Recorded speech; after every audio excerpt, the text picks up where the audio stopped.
स्थानों में भटकते फिर रहे होंगे। उनको भी मैंने व्यर्थ ही बड़ा कष्ट दिया है। न आया आज तक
निश्चित अवधि बीतने में कल का दिन शेष है।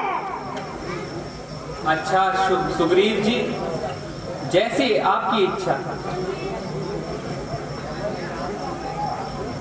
भगवान देखिए सामने।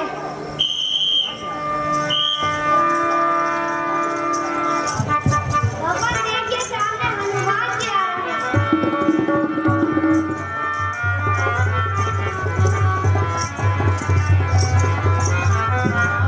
श्री रामचंद्र की कल्याण। महादेव तुम धन्य हो, कहो कुशल से तो हो। भगवान, जब आपका आशीर्वाद मेरे साथ है तो मुझे कष्ट किस बात का हो सकता है। पुत्र, कहो क्या कहीं जानकी का कुछ पता चला? हाँ भगवान, माँ सीता इस समय अशोक वाटिका में अपना दुखी जीवन व्यतीत कर रही हैं। सिंहनी कटघरे में जैसे या रसना जैसे दांतों में,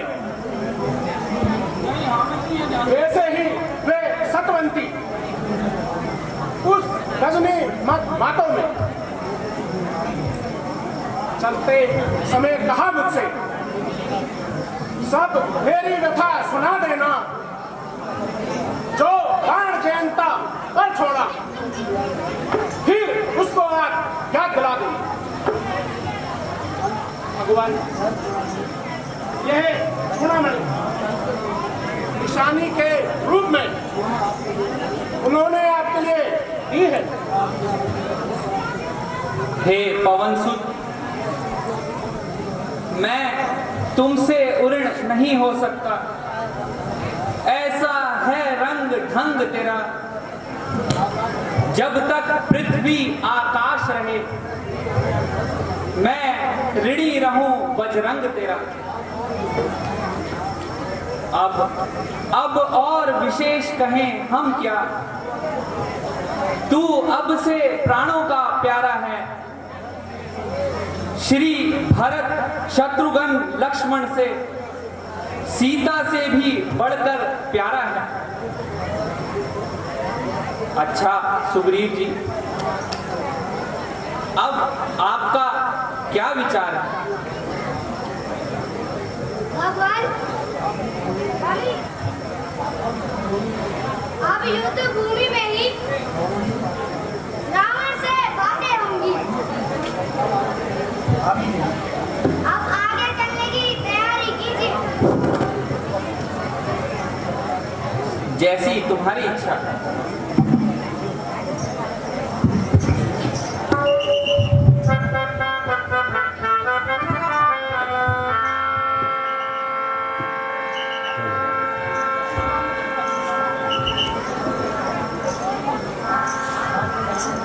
वहाँ निशाचर रही सशंका,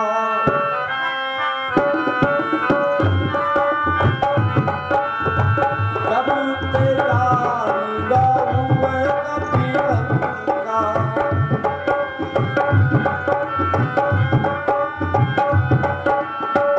इतनी जिद सब करही मिटावा, मरनी सीतारन गुलबेरी गोपाला।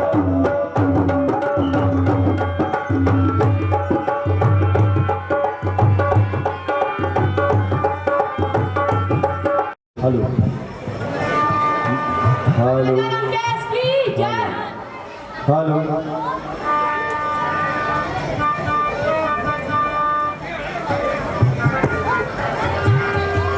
हेलो। जब से सीता इस लंका में आई है, तब से मेरा सारा आराम हराम हो गया। ना जाने वहां कौन सी मनुष्य घड़ी थी, जिस समय मैं सीता को लंका में लाया। मैंने जिसे अमृत समझा वह तो विष निकली। धोखा हुआ, कपट हुआ। अब तो छुटकारा पाना भी दुश्वार हुआ। जान पड़ता है यदि उसे छोड़ता हूं तो लज्जा की बात है, यदि उसको रखता हूं तो भय है। उसके वियोग में तड़पता रहा, उसकी जली कटी सुनता रहा। पेट भर खाया नहीं, नींद भर सोया नहीं। जो कुछ लंका में बचा था उसे हनुमान जला गया और मेरी मान मर्यादा को नष्ट कर गया।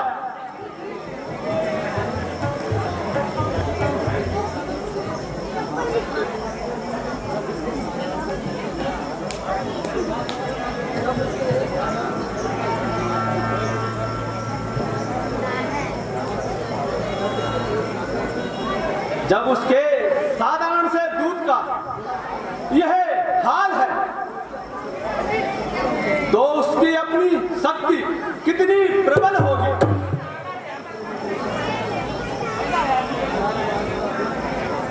महाराज आज्ञा दुख किसको आपका है?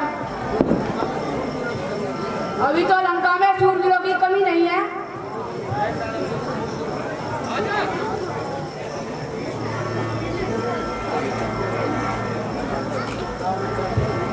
बस बस खामोश रहे और मुझे कायर बनाने का प्रयत्न ना कर। वह सूर नहीं कायर है जो रण में पीछे हट जाए। वह मर्द नहीं नामर्द है जो कहकर बात काट जाए। चाहे गंगा उल्टी हो जाए, चाहे पश्चिम से सूरज निकले, ऐसा कभी हो नहीं सकता जो विचार रावण के बदले। उस वानर वाले तपस्वी से कुछ मेरी दुश्वारी कम है। हर किस ना जान की को दूंगा जब तक मेरे दम में दम है। महाराज विजय हनुमान चोरी छिपे आकर लंका चला गया तो उसने कौन सा कमाल कर दिया? आखिर उसने भाग कर ही जाना चाहिए।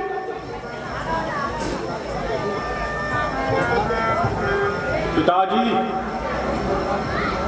जब तक यह मेघनाथ जीवित है आपका चिंता करना व्यर्थ।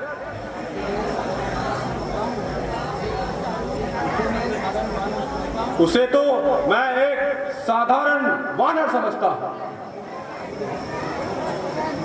मैं इंद्रजीत कहलाता हूं और मेघनाथ है नाम मेरा। शत्रुओं पर रण पर विजय पाना यह बालापन से काम है।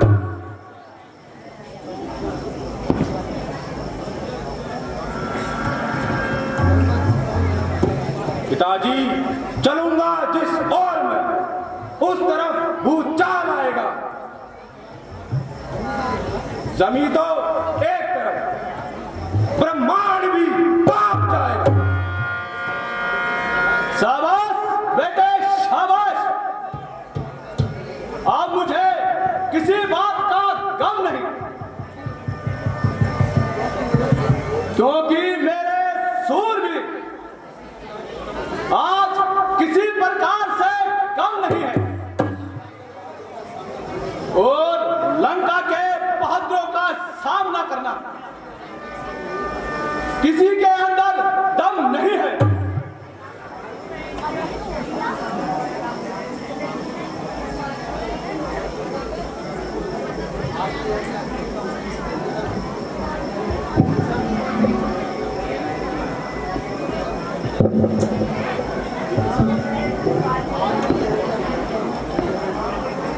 आज मैं यह क्या देखता हूँ?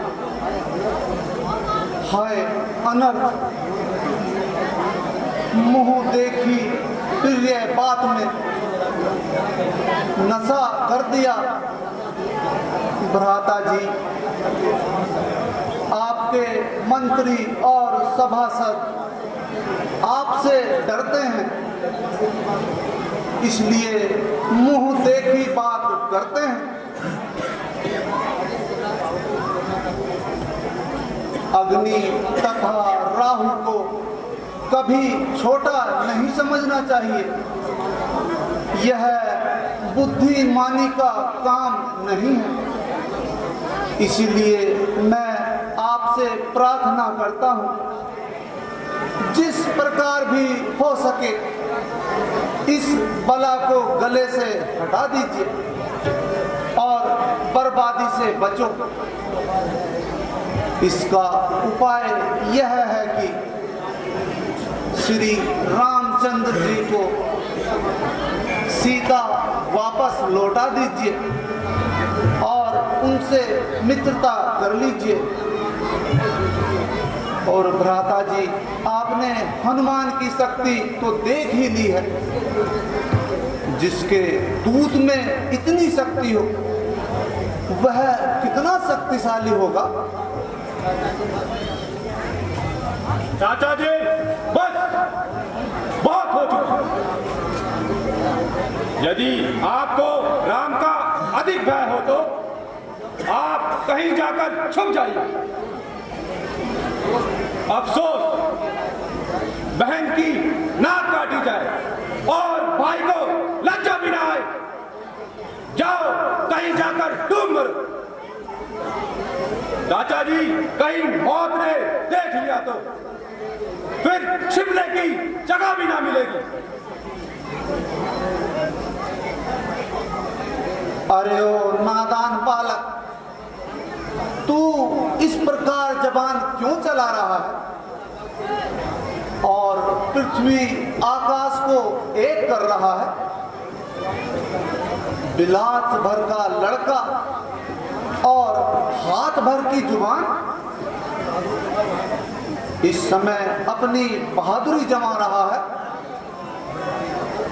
कल कहां चला गया था?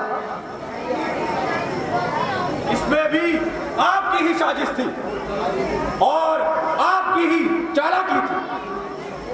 ना ही आप हिमायती करते और ना ही पिताजी उस पर दया करते। पिताजी ने गलती की जो आप जैसे कुलद्रोही पर विश्वास किया। भाई साहब, आप देखते हैं यह कल का लड़का मुझे कितनी सख्त बातें कर रहा है। वह जो कह रहा है ठीक कह रहा है। सोच, आप भी इसका अनुचित पक्ष लेकर मेरा अपमान कर रहे हैं और भरे दरबार में मुझे लज्जित कर रहे हैं। अरे ओ निर्लज्ज, अब खामोश हो जा। यदि मैं इसका पक्ष लेता भी हूं तो ये शत्रु का वफादार तो नहीं तथा तेरी तरह देशद्रोही और कुलद्रोही तो नहीं। तू वास्तव में शत्रु का हितैषी है। उस दिन हनुमान की वकालत करने तू पहले ही अड़ गया था और जब मैंने उसका वध करना चाहा तो तू बीच में पड़ गया। अब बेटा मेघनाथ ने राम से युद्ध की सलाह दी तो तू सिर पर चढ़ गया। जरा कोई उसके विरुद्ध बोलता है तो तू उसकी पैरवी करने लगता है। मुझे दुख इस कारण है कि तू अकारण ही मेरी बर्बादी पर क्यों तुला हुआ है। यह आपकी भूल है भ्राता जी, और मैं इस संबंध में ऐसा विचार करना सर्वथा व्यर्थ है। ना मैं कुलद्रोही हूं और ना ही मैं देशद्रोही हूं और ना ही मैं रामचंद्र की तरफदारी करता हूं। और आपके बचने की जगह खून बहाने को तैयार रहता हूं, किंतु आप व्यर्थ हुए पराई स्त्री के पीछे अपना विनाश कर रहे हैं। लेकिन राम और लक्ष्मण को आकार ही क्या समाई थी जिन्होंने बहन सुपर्णखा की नाक उड़ाई। तुझे अब भी शर्म नहीं आती? निसंदेह यही एक बात है जिसने आपकी तबीयत इतनी भड़काई है, वास्तव में तो सुपर्णखा ही उनके सिर पर चढ़ी होगी और इसी से उसने यह सजा पाई है। चल चल, धिक्कार धिक्कार। विभीषण, जरा कान खोल कर सुन। तेरे लिए चारों ओर से नाराजगी और धिक्कार मिल रहा है।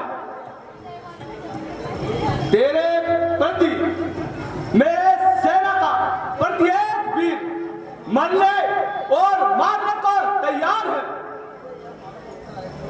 इसलिए मुझे यह मालूम होता है कि तू शत्रु से मिला हुआ है।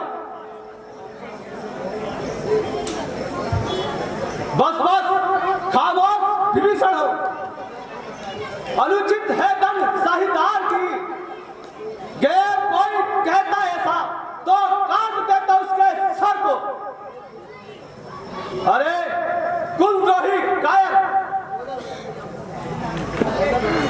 ओझल हो जा मेरी आंखों से।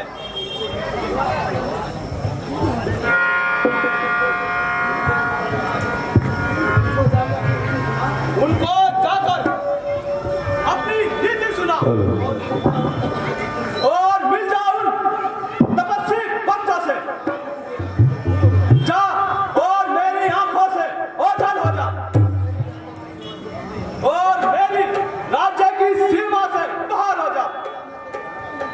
जा, मैं तेरी शकल नहीं देखना चाहता।